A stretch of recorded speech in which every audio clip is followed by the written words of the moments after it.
राधे राधे। स्वागत है आप सभी का आज के हमारे इस नए वीडियो में।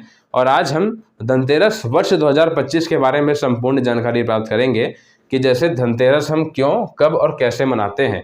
धनतेरस के दिन हमें क्या क्या खरीदना चाहिए। धनतेरस के दिन शुभ मुहूर्त कौन कौन से हैं। जैसे धनतेरस के दिन बहुत सारे लोग सोना, चांदी, वस्त्र, आभूषण, मकान अथवा भूमि या जैसे गृह प्रवेश करते हैं, या कुछ नहीं तो जैसे मूलभूत आवश्यक वस्तुएं जैसे झाड़ू या नमक तो आप लेते ही होंगे।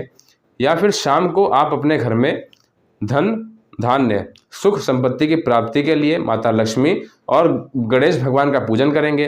तो धनतेरस के दिन इन सभी कार्यों के लिए शुभ मुहूर्त कौन कौन सा है, तो उसके लिए भी आज हम इस वीडियो में बात करेंगे। और फिर मित्रों अंत में हम बात करेंगे दीपदान और पूजा विधि के लिए। जी हाँ, अपने परिवार के सदस्यों की अपमृत्यु, जिसे आप कहते हैं अकाल मृत्यु, तो उसके निवारण के लिए धनतेरस के दिन दीपदान करा जाता है यमराज के लिए। तो उसकी जो पूरी विधि है वह मैं आज आपको इस वीडियो में बताऊंगा। और फिर अंत में हम बात करेंगे पूजा विधि की, यानी कि धनतेरस के दिन अखंड सुख, सौभाग्य, समृद्धि इत्यादि की प्राप्ति के लिए, लक्ष्मी की प्राप्ति के लिए हमें धनतेरस के दिन पूरे विधि विधान के साथ में माता लक्ष्मी और गणेश भगवान का पूजन हमें किस प्रकार से करना चाहिए। तो मित्रों उसी की पूरी विधि आज आपको इसी वीडियो में मिलने वाली है। तो मेरा आपसे एक निवेदन है कि इस वीडियो को आप पूरा देखिएगा। अगर आप बीच में ही छोड़ के चले जाएंगे तो पूरी जानकारी का लाभ आपको नहीं मिल पाएगा। अब मित्रों हमारा पहला प्रश्न कि धनतेरस को हम क्यों, कब और कैसे मनाते हैं। तो देखिए, हर वर्ष कार्तिक मास के कृष्ण पक्ष की त्रयोदशी तिथि को ही धनतेरस या जिसे आप धन त्रयोदशी या धन्वंतरी जयंती के नाम से जानते हैं तो इसे मनाया जाता है।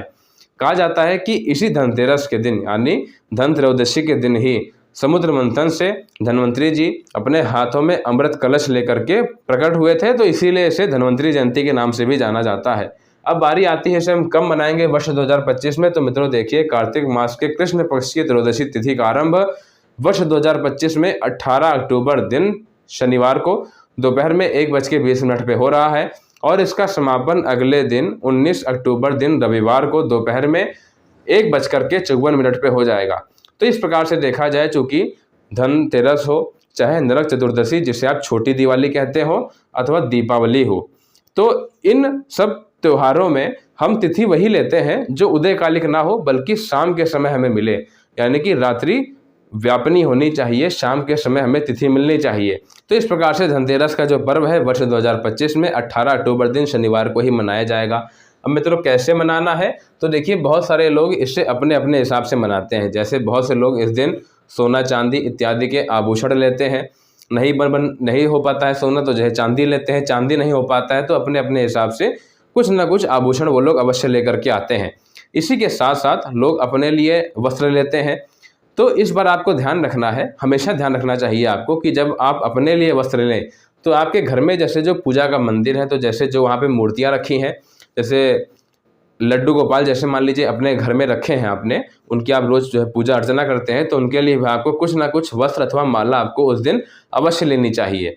और इसी के साथ साथ अगर ये सब आपके घर में ना हो तो अगर आप मामूली फ़ोटो ही रखे हैं मतलब भगवान के अपने घर में, तो उनके ऊपर आपने देखा होगा जय माता दी जैसे जो चुनरी आती है लाल रंग की, तो उसे आपको अवश्य लेना चाहिए ताकि फ़ोटो के ऊपर आप उनको लगा सकें। मुझे आशा है कि आपको समझ में आ रहा होगा। अब इसी के साथ साथ जो बहुत ही शुभ माना जाता है झाड़ू और नमक धनतेरस के दिन अवश्य हमें लेना चाहिए।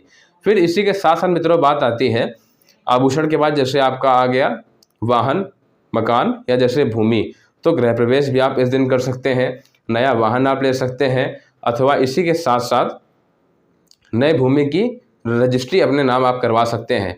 और मित्रों जो बहुत ही महत्वपूर्ण मैं आपसे कहने जा रहा हूँ, अगला आता है बर्तन। तो हमारे हिंदुओं जो मतलब ये अलग त्यौहार है धनतेरस वाला, तो इस दिन आप देखेंगे तो बर्तन बहुत ज़्यादा अधिक मात्रा में बिकते हैं। तो बर्तन जैसे बहुत ज़्यादा, जैसे जो लोग सामर्थ्यवान होते हैं वो लोग सोना, चांदी इत्यादि के बर्तन लेते हैं, लेकिन अपने सामर्थ्य के अनुसार अगर आप नहीं हो पाए सोना चांदी का तो आप पीतल का अथवा तांबा का एक बर्तन ले, ना हो पाए तो आप स्टील का ही बर्तन आपको अवश्य लेना चाहिए। लिखिए शगुन के नाम पे आपको कुछ ना कुछ तो अवश्य करना चाहिए, थोड़ा हो अथवा ज़्यादा उसकी गिनती नहीं है। अब अगली बारी आती है मित्रों शुभ मुहूर्त के बारे में। अब देखिए यहाँ पर मैंने 4 मुहूर्त लिख रखे हैं। पहला हमारा आता है, 2 मैंने लिख रखे हैं यहाँ पे, स्थिर मुहूर्त, स्थिर लगन के मुहूर्त, स्थिर लगन, और दूसरे आते हैं चर मुहूर्त। तो मित्रों देखिए स्थिर में कौन से काम करे जाते हैं। देखिए जैसे मान लीजिए अगर आप घर लेते हैं तो घर आपका स्थिर वस्तु है, वो एक जगह जहाँ पे आपने ले लिया तो वहीं पर आपका हमेशा के लिए उसी स्थान पे रहेगा। लेकिन जैसे वाहन है तो वाहन जो है चलने वाली वस्तु है, आज यहाँ तो कल वहाँ। तो इसके लिए मैंने आपसे कहा ना स्थिर और चर दोनों में, इसीलिए हमें अंतर करना चाहिए। तो देखिए जैसे वाहन है तो आपको चर लगन में लेना चाहिए, लेकिन जैसे आप अगर आभूषण लेते हैं, घर लेते हैं अपने लिए अथवा गृह प्रवेश आप करते हैं, कुछ नहीं होता तो जैसे हमने कहा ना झाड़ू लेंगे आप या नमक लेंगे या बर्तन लेंगे आप अपने लिए, कुछ नहीं होगा तो माता लक्ष्मी और गणेश भगवान का आप शाम को पूजा करेंगे अपने घर में, तो उनके लिए आपको स्थिर लगन चाहिए होगी। तो आइए हम पहली बात करते हैं स्थिर कुंभ लगन के बारे में। मित्रों यह आपकी दोपहर में 18 अक्टूबर दिन शनिवार को दोपहर में 2:21 से लेकर के 3:52 तक रहेगी। फिर अगली हमारी आती है स्थिर वश लग्न। हमने कहा ना जो स्थिर वाले काम मैंने आपसे कहे हैं, वाहन के अलावा, वाहन व्हीकल ट्रांसपोर्ट के अलावा जो आपके काम है वो भी आपको स्थिर लगन में ही करने हैं। दूसरी हमारी आती है स्थिर वश लगन। मित्रों यही हमारी पूजा पाठ के लिए भी मुहूर्त है, यानी कि माता लक्ष्मी और गणेश भगवान का जो पूजा विधि मैं आपसे कुछ देर में कहूँगा किस प्रकार से हमें करनी है, तो वह भी आपको इसी लगन में करना है। ध्यान दीजिए इसमें न करिएगा, क्योंकि ये जो लगन है आपकी ये आपको शाम के समय नहीं प्राप्त हो पा रही है। चूँकि सायंकालीन हमें लगन लेनी चाहिए तो स्थिर वश लगन में आपको करना पड़ेगा। तो शाम को 6:59 से लेकर के, यानी कि मोटा मोटा आप माने 7 बजे, शाम को 7 बजे से लेकर के रात में 9 बजे तक, ये 2 घंटे का जो टाइम आपको मिल रहा है, इसमें आपको माता लक्ष्मी और गणेश भगवान का आपको पूजन करना है, या जैसे वस्त्र आभूषण इत्यादि भी आप इसी समय में ले सकते हैं। अब मित्रों अगली आती हैं 2 चर लगन मैं आपको बता रहा हूँ इस वीडियो में। देखिए चर लगन जो आपकी रहेंगी वह जो है दोपहर में लेकर 1:21 से लेकर के 2:21 तक रहेगी। ये मैं बात कर रहा हूँ चारों की, मैं बात कर रहा हूँ 18 अक्टूबर दिन शनिवार की। फिर दूसरी जो चर लगन यानी वाहन इत्यादि के लिए जो आपकी लगन रहेगी वह आपकी शाम को 5:20 से लेकर के शाम को 7 बजे तक रहेगी। अब मित्रों चूँकि आप यूट्यूब पे मेरी वीडियो देख रहे हैं तो बहुत ही ज़्यादा चांसेस हैं कि इसके बाद आप किसी और वीडियो पे अवश्य जाएंगे तो राहु काल का हल्ला ना आपके कान तक पहुँचे। तो उसके लिए मैं आपको बता दे रहा हूँ कि राहु काल, चूँकि धनतेरस इस वर्ष शनिवार के दिन पड़ रहा है और राहु काल शनिवार के दिन सुबेरे 9 बजे से लेकर के 10:30 बजे के बीच में होता है, तो इसका बिल्कुल भी स्पर्श नहीं आ रहा है। इसलिए राहु काल नाम की जो बीमारी है उससे आप इस दिन पूरे दिन दूर रहेंगे। बिल्कुल भी टेंशन लेने वाली बात इस दिन नहीं है कि धनतेरस के दिन हाय राहु काल आ गया, हाय मतलब ये आ गया, हाय भद्रा आ जा रही है, वो सब कोई इसमें वो नहीं है टेंशन वाली बात। ठीक है, अब हम बात करते हैं दीपदान के लिए। तो हमने आपसे कहा था कि अपने परिवार के लोगों के लिए अथवा अपनी अपमृत्यु यानी अकाल मृत्यु के निवारण के लिए आपको धन त्रयोदशी के दिन दीपदान अवश्य करना चाहिए और नरक चतुर्दशी के दिन भी आपको दीपदान करना चाहिए। लेकिन मित्रों उसकी जो थोड़ी अलग विधि है वह मैं आपको अलग से वीडियो में दे दूंगा। तो देखिए हम बात करेंगे दीपदान जो धनतेरस के दिन करा जाएगा। इसके लिए आप क्या करेंगे, तिल के तेल का दीपक आपको बना लेना है। ध्यान दीजिएगा, सबसे पहले आप एक मिट्टी की दियाली लीजिएगा। उस मिट्टी की दियाली में सूती कलावा आता है लाल रंग का, उसकी आपको एक बाती तैयार कर लेनी है।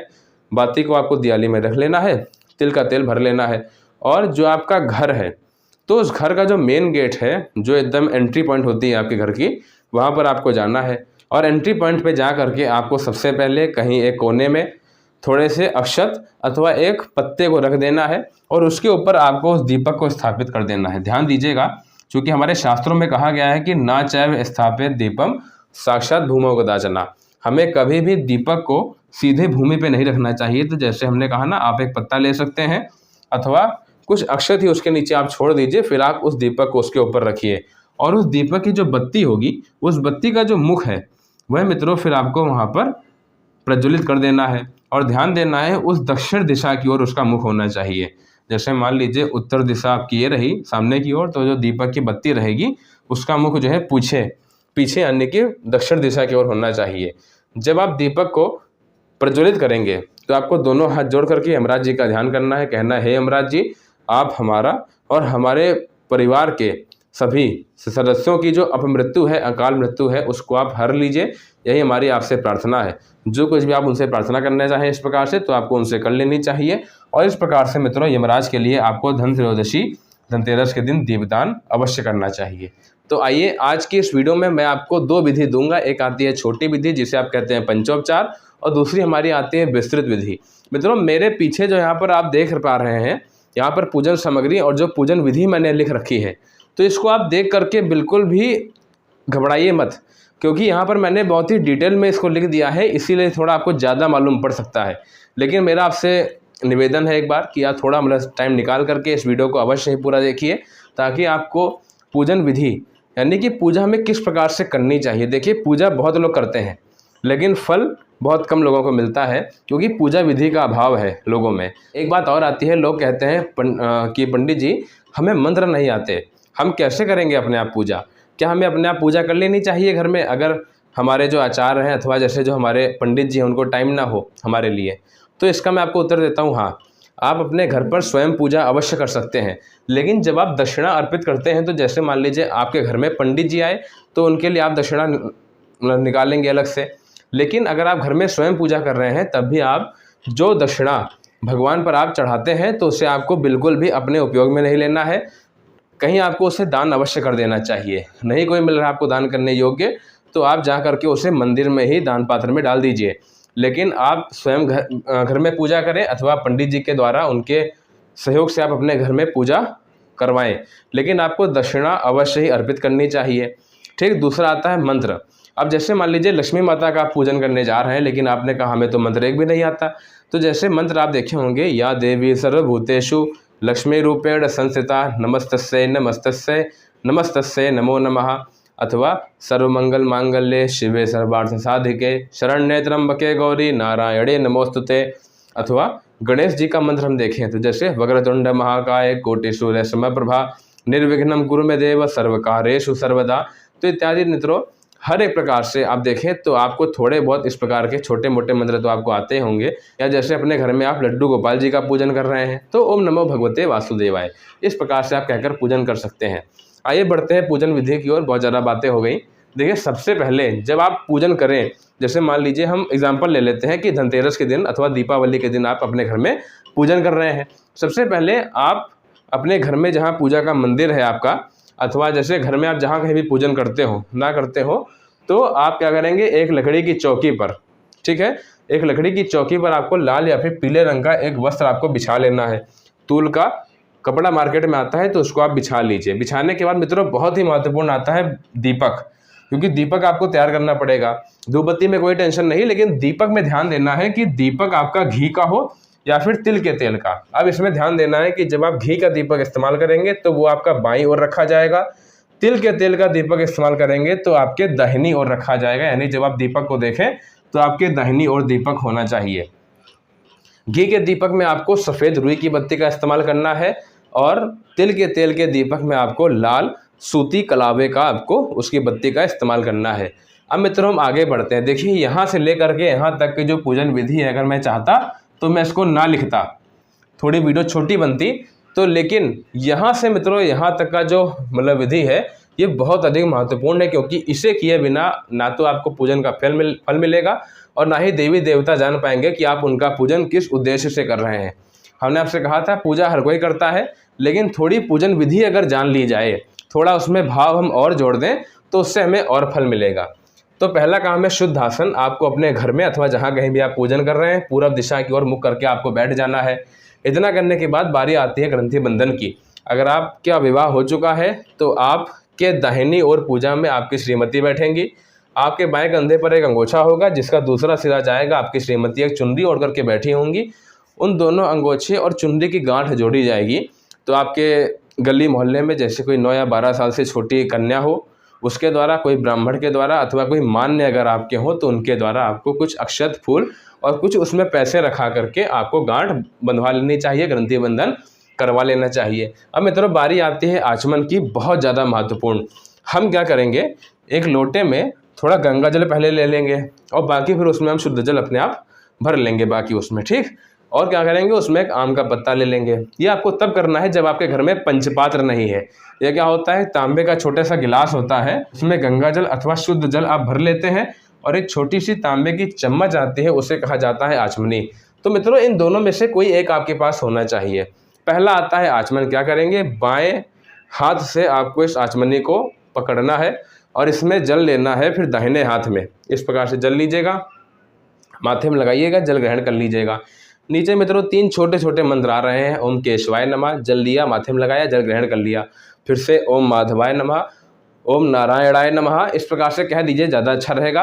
और फिर चौथी बार में आपको फिर से जल लेना है, दोनों हाथों को अच्छे से धो लेना है। अब मित्रों इतना करने के बाद बारी आती है तिलक करने की। दोनों लोगों को तिलक कर लेना चाहिए। किसको किसको, जो लोग पूजा पे बैठे हैं उन सभी को तिलक अवश्य करना चाहिए। देखिए आचमन और तिलक करे बिना पूजा का फल नहीं प्राप्त होता। फिर अगली बारी आती है पवित्रीकरण की। तो आपको अपनी जो अनामिका उंगली होती है, ध्यान से देखिएगा, हाथ की जो अनामिका उंगली होती है ये वाली, इसमें आपको सोना, चांदी, पीतल, तांबा की अंगूठी पहन लेनी चाहिए। ना हो पाए तो कुशा की पवित्री आती है, 35 जिसे कहते हैं गांव की भाषा में, तो उससे आप पहन सकते हैं, आपका काम चलेगा। और फिर आपको क्या करना है, इसी आम के पत्ते के द्वारा अथवा आचमनी के द्वारा समस्त पूजन सामग्री के ऊपर, अपने आसन के ऊपर आपको गंगा जल अथवा शुद्ध जल आपको छोड़ लेना है पवित्र करने के लिए। अब मित्रों फिर बारी आती है संकल्प की। संकल्प बहुत महत्वपूर्ण होता है। अगर आचार्य जी आपके घर पे आए हैं तो वे तो आपके लिए संकल्प पढ़ेंगे ही, लेकिन अगर आप स्वयं घर में पूजन कर रहे हैं तो आपको दाहिने हाथ में सबसे पहले एक पान का पत्ता लेना है, अगर आपके पास पूजन सामग्री हो। देखिए हमने कहा ना, इसमें से आपसे जो कुछ बन पड़े, जो पूजन सामग्री आप ला पाएँ, यह अनिवार्य नहीं है कि दूध, दही, घी, शहद, चीनी 5 चीज़ें हों। अगर आपको दूध नहीं हो पाया तो आप दही ले लीजिए, ठीक, उसमें कोई टेंशन वाली बात नहीं है। देखिए हमारा प्रयास है कि हम जो है सब वस्तु भगवान को अर्पित करें। नहीं हो पाता तो चलो बात की बात है। आपको दाहिने हाथ में एक पान का पत्ता लेना है। पुरुष अपने दाहिने हाथ में एक पान का पत्ता ले लें, थोड़े अक्षत रख लें, थोड़े फूल रख लें, एक सुपारी, थोड़ी दूब उसमें रख लें और कुछ दक्षिणा उसमें रख लें। फिर इस आचमनी के द्वारा जल छोड़ें। इतना करने के बाद अब आपको सबसे पहले, अगर आचार्य जी आए हैं तो वे लोग आपके लिए संकल्प पढ़ेंगे, लेकिन अगर आप स्वयं घर में पूजन कर रहे हैं तो सबसे पहले आप क्या करेंगे, आपको अपने गोत्र का नाम लेना है, फिर अपना नाम लेना है, फिर आपको अपनी पत्नी का नाम लेना है, अपने बच्चों का, फिर अपने परिवारजनों का नाम ले लीजिए। तो इस प्रकार से अपने जो आपके बंधु बांधव यानी जो लोग पूजन में आपके साथ बैठे हैं अथवा जिनके कल्याण की कामना के लिए आप भगवान का पूजन करने जा रहे हैं, तो आपको उनका नाम इस प्रकार से ले लेना है। इसके बाद जो कुछ भी आपकी श्रद्धा हो, इच्छा हो, उससे आपको, यानी जो कुछ भी आप भगवान से चाहते हो तो उसको आपको उनके लिए कहना चाहिए। इतना करने के बाद आपको उनसे विनती करनी चाहिए कि जैसे मान लेते हैं कि आप दीपावली पे पूजन कर रहे हैं अथवा धनतेरस के दिन पूजन कर रहे हैं, तो आपको इस प्रकार से कहना है कि हे लक्ष्मी माता, हे गणेश भगवान, हम धनतेरस के दिन अथवा दीपावली के दिन आज हम आपका भगवान पूजन करने जा रहे हैं। हमें आप धन दीजिए, आरोग्य दीजिए, सुख समृद्धि दीजिए, हमारे परिवार में प्रेम बना रहे, है ना। इस प्रकार से कहना है आपको। जो कुछ भी आपके अंदर मनोरथ है, अभिलाषा है, उसे आपको कह देना है। इतना करने के बाद मित्रों माथे में लगा लेना है और फिर आपको यह कहना है कि हे भगवान, आपका पूजन करने के पहले हम गौरी गणेश जी का पूजन और कलश का पूजन करेंगे, ताकि हमें हमारी जो पूजा है वह बिना किसी विघ्न बाधा के संपन्न हो सके। अब मैं जो आपको महत्वपूर्ण चीज़ बताने जा रहा हूँ वो ये है कि किसी भी पूजन को करने के पहले आपको गौरी गणेश जी का पूजन और खासकर ऐसे अवसर जैसे धनतेरस या दीपावली के दिन आपको गौरी गणेश और कलश का पूजन आपको अनिवार्य रूप से पहले करना चाहिए। अगर आप ऐसा नहीं करेंगे तो मैं दावे के साथ कह रहा हूँ पूजन का पूरा फल आपको नहीं मिलता है। तो मित्रों हमने आपसे कहा ना, गौरी गणेश और कलश का पूजन आपको अनिवार्य रूप से करना चाहिए, वरना आपको पूजन का पूरा फल नहीं मिलेगा। अब आप कहेंगे पंडित जी गणेश जी का पूजन तो हम अभी मतलब करने वाले हैं कुछ देर बाद, आप कह रहे हैं पहले कर लीजिए। जी हाँ, देखिए गौरी गणेश जी का पूजन हमेशा हर पूजन करने से पहले होता है, भले ही उसके बाद आप उनका पूजन फिर से करने जा रहे हो। ठीक, तो देखिए मित्रों, गौरी गणेश और कलश का पूजन आपको किस प्रकार से करना है और कलश की स्थापना आपको किस प्रकार से किसी भी पूजा में करनी चाहिए, तो उसके वीडियो का लिंक आप देखेंगे यहाँ पर आपको मिल जाएगा। अथवा मित्रों इसी वीडियो के डिस्क्रिप्शन में आप जाएंगे तो मेरा आपसे निवेदन है उस वीडियो को आप अवश्य देखिएगा, लेकिन पहले इस वीडियो को आप देख लीजिए, ठीक है। तो कुल मिला के कहने का मतलब है कि संकल्प जब आप कर लेंगे उसको आपको माथे में लगाना है और गौरी गणेश जी के पास में उसे आपको अर्पित कर देना है। अब ध्यान देने वाली बात ये निकल के आती है कि गौरी गणेश होते क्या है वास्तव में। तो देखिए, महिलाएं अवश्य ही जानती होंगी कि सुपारी पर कलावा लपेट देने के बाद वो जो है आपके गणेश भगवान बन जाते हैं, और गाय के गोबर की एक गौर बनती है, उसे कहा जाता है गौरजा हमारे यहाँ। आपके यहाँ भी कुछ ना कुछ अवश्य कहा जाता होगा। तो गौरी गणेश इस प्रकार से आपके होते हैं। तो इनका पूजन हर पूजन के पहले, चाहे आप कोई भी मांगलिक कार्य करें, उसके पहले उनका पूजन अनिवार्य रूप से करा जाता है। अब यहाँ पर आपको कलश की स्थापना करनी है। अब मित्रों, इसके बाद हम क्या करेंगे, सबसे पहले गौरी गणेश का पूजन करेंगे। तो यहाँ पर मैं देखिए टिक करे दे रहा हूँ। यह आपका आता है रोली सिंदूर। रोली आप लीजिएगा, अनामिका उंगली अंगूठे के माध्यम से गणेश जी को लगा दीजिएगा। फिर अगला आता है सिंदूर। सिंदूर लीजिए अनामिका उंगली अंगूठे के माध्यम से और गौरा जी पर यहाँ पर अर्पित कर दीजिए। फिर अगला आता है फूल, दोनों पर एक एक फूल आप चढ़ा दीजिए। फिर अगला आता है धूपबत्ती दिखा दीजिए उन्हें 3-3 बार। फिर दोनों को जो है दीपक दिखा दीजिए 3-3 बार। दीपक चाहे कपूर का हो अथवा घी की बत्ती का दीपक हो। और फिर उनका आप करवा दीजिएगा आचमन। आचमन कैसे करवाया जाएगा, तो जल लीजिएगा और चारों ओर जो है घुमाते हुए ला करके उनके आगे आप टपका दीजिएगा। और फिर मित्रों, बारी आती है नैवेद्य की। तो उन्हें आप कुछ भोग सामग्री अर्पित कर दीजिए, जैसे बताशा, मीठा, है ना, जो कुछ भी आप लेकर के आए हो। और फिर उनका आप करवा दीजिएगा आचमन। और फिर मित्रों, अगर आप चाहें तो यहाँ पर कलश का भी आप पूजन कर सकते हैं। प्रयास करें, अवश्य आपको करना चाहिए। फिर देखिए, गौरी गणेश जी का पूजन जब आपने इस प्रकार से कर लिया, अब हम बढ़ते हैं लक्ष्मी गणेश जी के पूजन की ओर। देखिए, सबसे पहले मित्रों, हमें एक बात यहाँ पे ध्यान देनी चाहिए कि जैसे बहुत से लोग होते हैं जिनके यहाँ पर चांदी की अथवा सोने की लक्ष्मी गणेश जी की मूर्ति रखी होती हैं, अथवा बहुत से लोग क्या करते हैं, दीपावली में हर साल मिट्टी की मूर्ति लेकर के आते हैं।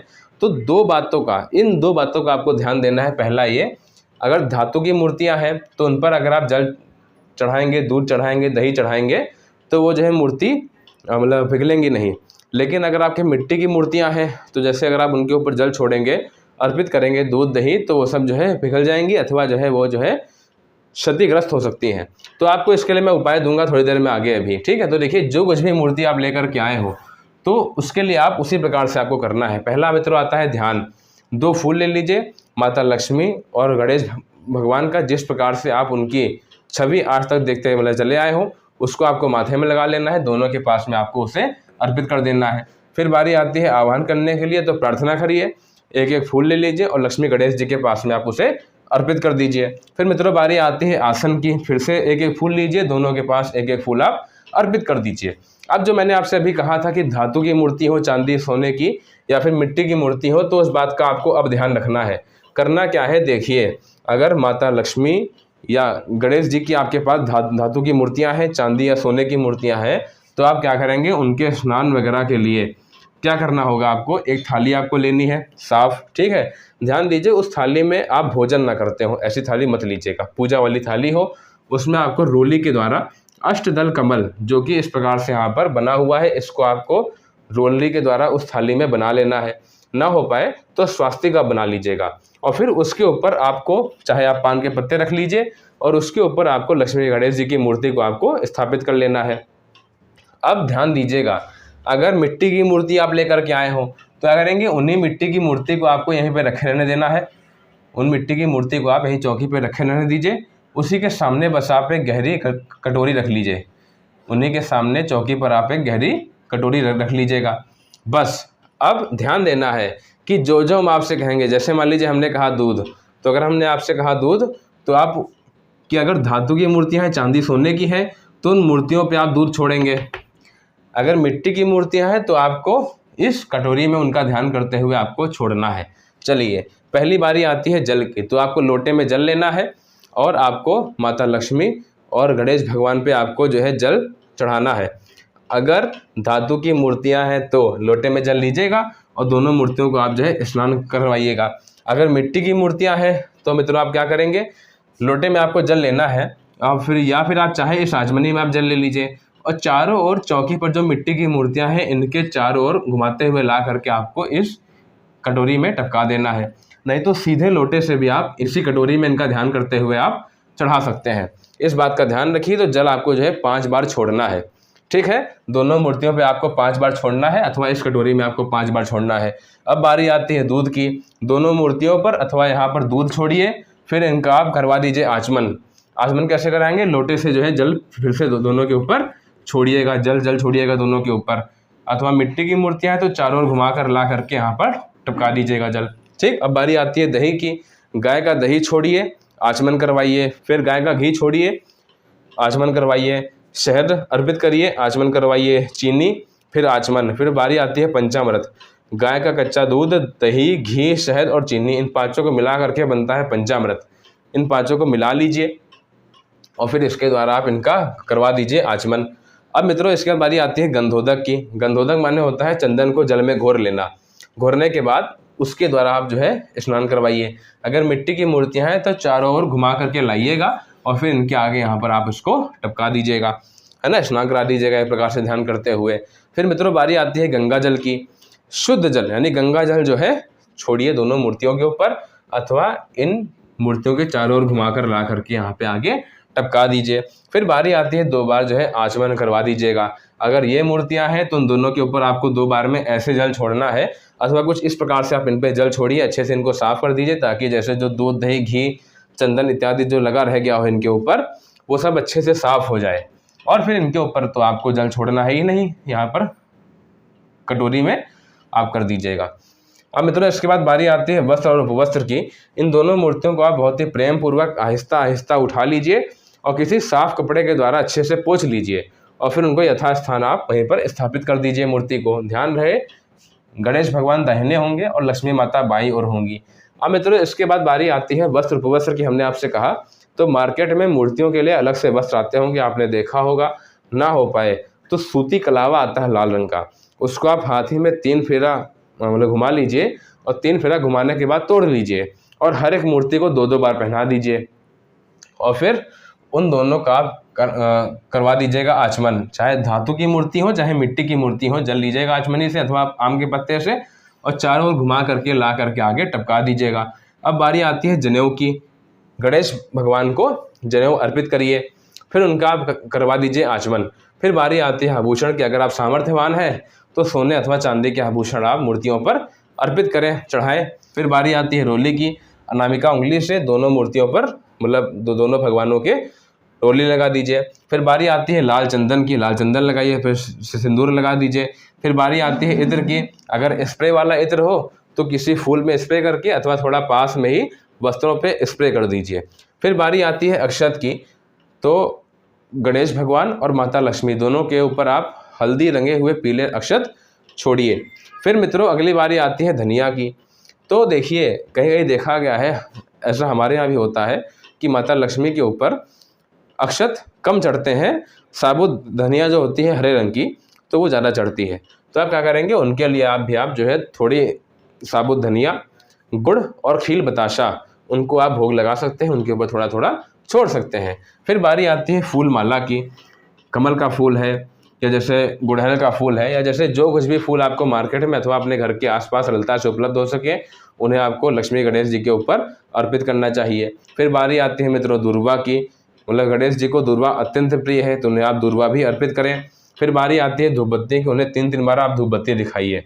जैसे धूप बत्ती आपकी होती है ना, ये इस धूप बत्ती को आप दिखाइए 3-3 बार। दिखाने के बाद धूप बत्ती का आप करवा दीजिएगा आचमन। जल लीजिएगा चारों ओर घुमाते हुए ला करके इसके आगे यहाँ पर टपका दीजिएगा जल, ताकि धूप बत्ती का आचमन हो गया। फिर थोड़े अपने दोनों हाथों को धो लीजिए। अब इसके बाद बारी आती है दीपक की। एक दीपक आप तैयार कर लीजिए। किसका होगा, तो चाहे कपूर लौंग का हो चाहे घी की बत्ती का दीपक हो, जो आपसे आराम से हो पाए, उसको आपको तैयार कर लेना है, किसी प्लेट में रख लेना है और 3-3 बार गणेश जी को और माता लक्ष्मी को आपको दिखा देना है और फिर आपको उनका करवा देना है आचमन। माता लक्ष्मी गणेश जी का आप जो है आचमन करवा दीजिए और अपने दोनों हाथों को आप धो लीजिए और जो दीपक जल रहा है प्लेट में रखा हुआ उसका भी आप जो है आचमन करवा दीजिएगा। चारों ओर ला करके जल जो है यहाँ पर टपका दीजिएगा। अब मित्रों इसके बाद बारी आती है नैवेद्य की। नैवेद्य जैसे देखिए धनतेरस अथवा दीपावली में या जैसे कोई भी अगर व्रत पर्व त्यौहार हो, वैसे धनतेरस और दीपावली में देखा गया है खील, गुड़, बताशा, साबुत धनिया इत्यादि या जैसे पेड़ा है, मिठाई है, बर्फ़ी है, जो कुछ भी आप या जैसे बताशा वगैरह है, जो कुछ भी आप भोग लगाने के लिए आप लेकर के आते हैं, तो आपको उसे एक प्लेट में रख लेना है। ध्यान देना है कि देवी देवताओं को हम जब नैवेद्य अर्पित करते हैं तो हमें उनके दाहिने ओर उसे रखना चाहिए। तो आपको एक प्लेट में अच्छे से जो नैवेद्य आप लेकर के आए हैं, तो उसको आपको अच्छे से एक प्लेट में सजा लेना चाहिए और फिर उसको आपको इनके दाहिने ओर रख देना चाहिए। इतना करने के बाद छोटा सा गिलास कुछ हो तो उसमें आपको जो है इनके लिए जल भी भर करके रख देना चाहिए, जल ग्रहण करने के लिए, पानीय जल। फिर मित्रों इसके बाद बारी आती है 5 बार आचमन कराने की। जल लीजिएगा और चारों ओर घुमाते हुए ला करके इनके आगे आप टपका दीजिएगा। ध्यान रहे यहाँ के बाद जब मैं आचमन आपसे कह रहा हूँ तो मूर्ति चाहे धातु की हो चाहे मिट्टी की मूर्ति हो, जल आपको लेना है और घुमा करके ला करके आगे ही टपकाना है। ठीक है। अब इसके बाद बारी आती है मित्रों 5 बार जब आचमन हो गया देवी देवताओं का, फिर बारी आती है क्रोधवर्धन की। तो जैसे लक्ष्मी गणेश जी के आपने दोनों हाथ देखे होंगे, इस प्रकार से होते हैं। जैसे भी हो तो आप क्या करेंगे, उनके दोनों हाथों में चंदन आपको लगा देना है। अब फिर अपने दोनों हाथों को आपको धो लेना है। फिर बारी आती है फल और पान की। एक प्लेट लीजिए, उसमें जैसे जो फल आप लेकर के आए हो, सेब, अनार, संतरा, केला, मौसम्मी, जो कुछ भी आप लेकर के आए हो उसको आपको रख लेना है। और फिर पान रख लेना है। पान अगर आप दुकान से लेकर के आए हैं तो वो रख लीजिए, नहीं है घर में तो आप क्या करें, पान का पत्ता लीजिएगा, उसमें लौंग, सुपारी, इलायची रख लीजिएगा और माथे में लगाइएगा पूरी थाली को और भगवान की दाहिनी ओर आपको उसे अर्पित कर देना है। फिर आपको उनका आचमन करवा देना है 2-2 बार। ठीक है। मित्रों बारी आती है दक्षिणा की। तो पूजन जब इतना हो जाए तो इसके बाद आपको दक्षिणा अर्पित करनी चाहिए, समर्पित करनी चाहिए। भगवान ने आपको जिस योग्य बनाया है तो उस योग्यता के हिसाब से आपको दक्षिणा अपने सामर्थ्य के अनुसार अवश्य ही अर्पित करनी चाहिए। क्रिया का लोप नहीं करना चाहिए। ये नहीं कि जैसे पंडित जी नहीं आए हैं अथवा हम कहाँ दान देंगे तो हटाओ, ऐसा नहीं। यानी कि भले आप 1 रुपये निकालें लेकिन आपको अनिवार्य रूप से निकालना चाहिए। अब बारी आती है आरती की। अपने स्थान पे आप खड़े हो जाइए, एक आरती की थाली तैयार कर लीजिए। जैसे मान लीजिए आपने थाली ली, चाहे पीतल की हो, स्टील की हो, तांबे की, कोई दिक्कत नहीं, जो भी आपके घर में हो। फिर उसमें आपको रोली के द्वारा, फिर से मैं आपसे कह रहा हूँ कि अष्टदल कमल, जैसे कि आपने भगवान को स्नान करवाने के लिए बनाया था, तो इस प्रकार से आपको बना लेना है रोली के द्वारा उसी थाली में। ना हो पाए तो स्वास्तिक आप बना लीजिएगा। उसमें आपको कपूर का, है ना, उसमें आपको कपूर, लौंग का अथवा घी की बत्ती का दीपक आपको तैयार कर लेना है और उसके द्वारा आपको लक्ष्मी गणेश जी की आरती करनी है। एक महत्वपूर्ण बात मैं आपसे और कहूँ कि थोड़े से आपको जो है इसमें अक्षत फूल भी छोड़ लेने चाहिए। दीपक प्रज्वलित करने के बाद आपको इस दीपक की थाली का करवा देना चाहिए आचमन एक बार। ठीक है। अब जो है आप आरती करिए, जैसे ओम जय लक्ष्मी माता वाली आरती कर लीजिए और गणेश भगवान की भी आरती कर लीजिएगा। पहले कर लीजिएगा गणेश भगवान की, फिर माता लक्ष्मी की बाद में कर लीजिएगा। फिर मित्रों बारी आती है प्रदक्षिणा करने की। तो गणेश भगवान की 3 प्रदक्षिणा होती है, माता लक्ष्मी की 1 प्रदक्षिणा होती है। तो अपने स्थान पे खड़े होकर के आपको अपने स्थान पे जो है इस प्रकार से थाली को लिए आपको घूम जाना चाहिए, अथवा हाथ जोड़ करके आप अपने स्थान पर गणेश भगवान का ध्यान करते हुए आप 3 बार घूम जाइए और माता लक्ष्मी का ध्यान करते हुए आप अपने स्थान पर 1 बार प्रदक्षिणा कर लीजिए। अब इसके बाद बारी आती है पुष्पांजलि की। जब आरती हो जाए अपने स्थान पे आप बैठ जाइए, उस आरती की थाली का करवा दीजिए आचमन, अपने दोनों हाथों को धो लीजिए। और फिर बारी आती है मित्रों पुष्पांजलि की। तो 1-1 फूल ले लीजिए, लक्ष्मी गणेश जी का ध्यान करिए और उनसे आपकी जो कुछ भी अभिलाषा है, इच्छा है, माथे में लगाइए, अर्पित कर दीजिए। फिर मित्रों बारी आती है प्रार्थना करने की। अच्छा, फिर इसके बाद आप जो है आरती ले लीजिएगा पुष्पांजलि के बाद।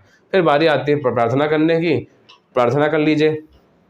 अब प्रार्थना में आप जो कहना चाहें हिंदी में कह दीजिए, अथवा अगर आप संस्कृत में करना चाहें तो मंत्रहीनम क्रियाहीनम भक्तिहीनम जनार्दना यत् पूजितम मया देव परिपूर्णम तदस्तु में आवाहनम न जानामि विसर्जनम पूजाम चैव न जानामि क्षमस्व परमेश्वरा क्षमस्व परमेश्वरी। इस प्रकार से आपको कह देना है। और फिर मित्रों अगली बारी आती है अंत में समर्पण करने की, कि तन मन धन सब है तेरा स्वामी, सब कुछ है तेरा, तेरा तुझको अर्पण क्या लागे मेरा, ओम जय जगदीश हरे। तो मित्रों इस प्रकार से आपको फिर भगवान के दिया हुआ जो कुछ भी आपके पास है तो उसे आपको अंत में उनके ही चरणों में निवेदित कर देना चाहिए। अब मित्रों इसके बाद मैं आपसे कहूँ, अगर धनतेरस पे आप यह वीडियो देख रहे हैं अथवा दीपावली के दिन आप जो है पूजा की तैयारी कर रहे हैं, तो इतना करने के बाद उस दिन देहली विनायक पूजा करी जाती है, श्री महाकाली दवात पूजन किया जाता है, लेखनी पूजन किया जाता है, कुबेर पूजन किया जाता है। अगर आपके जो व्यवसाय है आपका, उसमें अगर आप तराजू का इस्तेमाल करते हैं तो तुला और मान पूजन होता है। दीप मालिकाओं, दीपावली के दिन जो आप दीपक की अवली यानी कि जो दीपक आप अपने जो है छत पर इत्यादि जीनों वगैरह पर जो आप स्थापित करते हैं, तो उन सभी दीपकों का भी पूजन करा जाता है। तो इत्यादि मित्रों हर प्रकार से पूजा की जाती है। तो मेरे कहने का तात्पर्य है, अगर आप इसके आगे का वाला पूजन आपको देखना हो तो उसके लिए हमारे चैनल पर अलग से वीडियो पड़ी हुई है, उस वीडियो को मित्रों आप जाकर के अवश्य देखिएगा। और कलश का पूजन आपको किस प्रकार से करना है वो वीडियो आपको वहाँ पर मिल जाएगी। गौरी गणेश जी का पूजन मैंने आपको करना सिखा ही दिया इस वीडियो में। मुझे आशा है कि मेरे द्वारा दी गई जानकारी से आपको अवश्य कुछ ना कुछ लाभ अवश्य मिला होगा। अगर आप हमारे चैनल पर पहली बार आए हैं तो इसे आप सब्सक्राइब अवश्य कर लीजिए, बेल आइकन पर ऑल का क्लिक कर लीजिए, ताकि इसी प्रकार की जो महत्वपूर्ण और आसान वीडियो हैं, आसान पूजा विधि की वीडियो हैं, वह मित्रों आपको समय समय पर मिलती रहें। मिलते हैं किसी और वीडियो में किसी अन्य विषय पर, तब तक के लिए राधे राधे।